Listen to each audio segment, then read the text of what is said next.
The storm arrived slowly on Saturday morning, its voice low and restless, rolling thunder that barely stirred the curtains in her apartment but echoed steadily through her bones.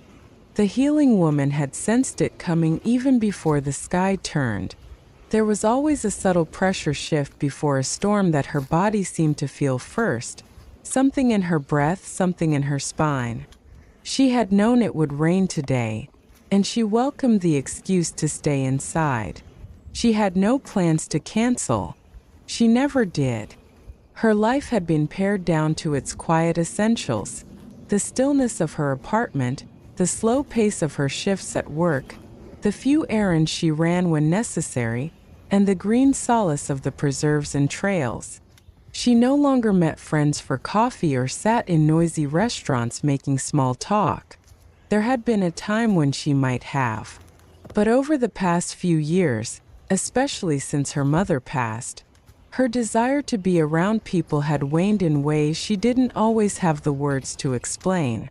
The only friends she truly spoke to now were online, scattered across states and time zones, threaded into her life through messages, the occasional phone call, and long, meandering conversations typed out late at night. They knew parts of her story, but none of them knew her in the physical spaces she inhabited. They didn't see the way she moved through her home or sat quietly with her tea, or how she carried herself like someone always preparing to disappear for a while. The people in her daily orbit, co-workers, store clerks, the customers she served, only knew the exterior she offered: kind, efficient, reserved. It had become easier this way. That Saturday, her younger son had risen late and disappeared into his room not long after breakfast, armed with snacks and headphones. The low rumble of his video game and muffled commentary spilled occasionally from beneath his door. He was close and yet wholly absorbed in his world. She didn't interrupt. She understood the need to retreat. The rain began in earnest around mid-morning, a steady rhythm against the window panes. It wasn't a gentle spring shower but a full-bodied storm, thunder punctuating the air like slow drumbeats, wind gusting through the trees outside, and rain hammering the sidewalks with a kind of relentless intention. The sky, cast in deep gray, made the apartment feel dim even with the lamps turned on. 3 of her cats had claimed their spots across the living room. One curled like a comma on the windowsill, another stretched across the armchair, and the third pressed against her leg on the couch.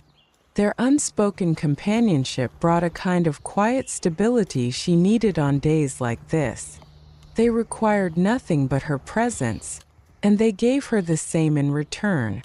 She sat curled in her usual corner of the couch, wrapped in a blanket, a cup of chamomile cooling slowly in her hands. Outside, water gushed through the downspouts, pooling on the asphalt and forming rivers between the curbs. She watched it trail past the cars and bend around the corners of the sidewalk, endlessly pulled forward, pulled down. The world outside seemed far away. Inside, the stillness was thick and complete. Her son's door remained closed, and the only movement came from the flick of a cat's tail or the occasional shift of her own legs beneath the blanket. This kind of quiet, so different from the natural silence she found in the woods, had a weight to it. It was the kind of silence that reminded her she was alone. She didn't mind the solitude, not in the traditional sense. She had long since made peace with being by herself. She didn't miss crowded places or forced conversations. But the truth of her loneliness ran deeper than preference. It was shaped by something far more personal, by grief. Her mother had been gone for several years, and still, there were days when the ache of it rose like a tide that caught her off guard. On quiet days, on stormy days, on days when the sky felt like a mirror for everything she couldn't say out loud. Most people in her life had moved past it, if they'd acknowledged it at all. Online, her friends were kind but distant. No one asked about her mother anymore. No one really understood that the ache didn't disappear with time.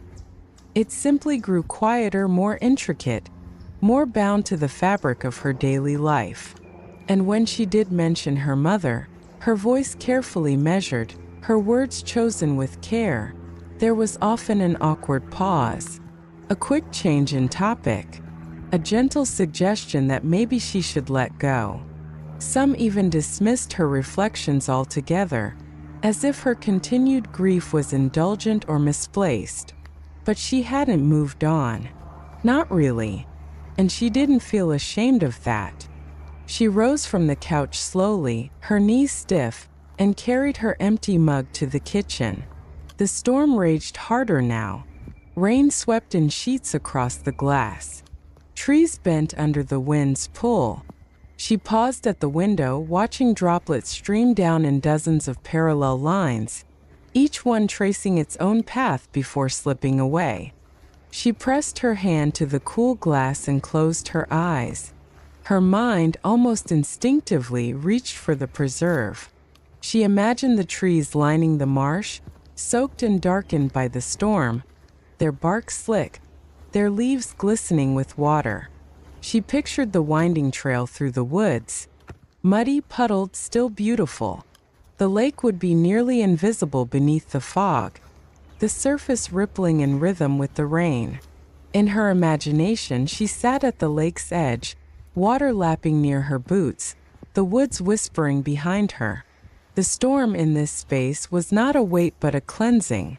Her grief, carried into the woods, no longer felt misunderstood. It belonged there. It could be spoken there without judgment. The kettle whistled, and she opened her eyes. She poured a second cup of tea, stronger this time, and returned to the couch.